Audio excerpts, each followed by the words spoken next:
హరి ఓం. హరునకు నవ్విభీషున కద్రిజకున్ తిరుమంత్రరాజమై కరికి అహల్యకున్ ద్రుపద కన్యకు ఆర్తి హరించు చుట్టమై పరగిన ఎట్టిని పతిత పావన నామము జిహ్వపై నిరంతరము నటింపజేయుమిక దాశరథి కరుణాపయోనిధి.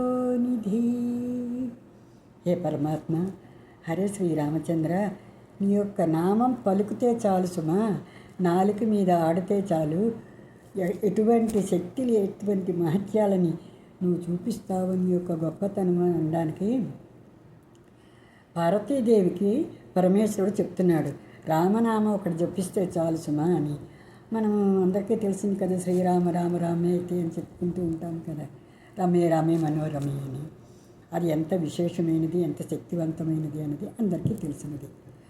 రావణాసురుణ్ణి హతమార్చిన తర్వాత విభీషణుడికి పట్టాభిషేకం చేసినటువంటి దానికి కృతజ్ఞతగా విభీషణుడు రామనామమే జపిస్తూ ఉంటాడు.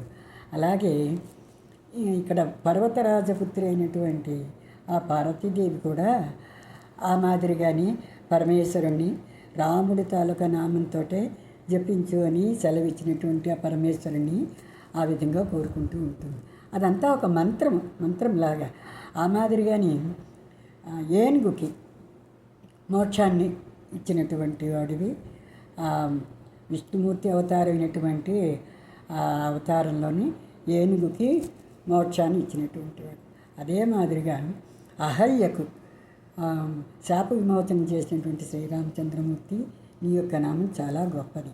ఆ మాదిరిగానే ద్రుపద పుత్రి అంటే ద్రౌపదికి ఆర్తితో పిలిచినటువంటి ఆ వలువలను చీరలను ఇచ్చి కాపాడినటువంటి వాడు నువ్వేను సుమా.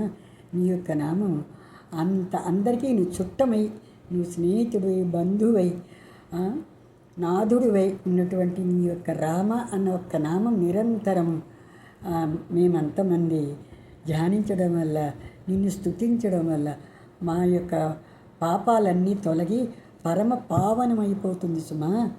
ఆ విధంగా నీవు మా యొక్క నాలుక మీద నటింప చేయడానికి కనీసం రామ రామ రామ అంటూ మాకు అంతమందికి అవకాశాన్ని ఇవ్వు సుమా. ఓ కరుణాపయోనిధి, ఓ దాశరథి అని మనం ఇక్కడ తెలుసుకున్నటువంటి విషయాలు చాలా చక్కటైనటువంటివి. 4 విషయాలు మనందరికీ తెలిసినవైన రామనామ యొక్క గొప్పతనాన్ని చెబుతూ ఇక్కడ గోపన్ గారు మనకి బాగా సందేశాన్ని ఇచ్చారు.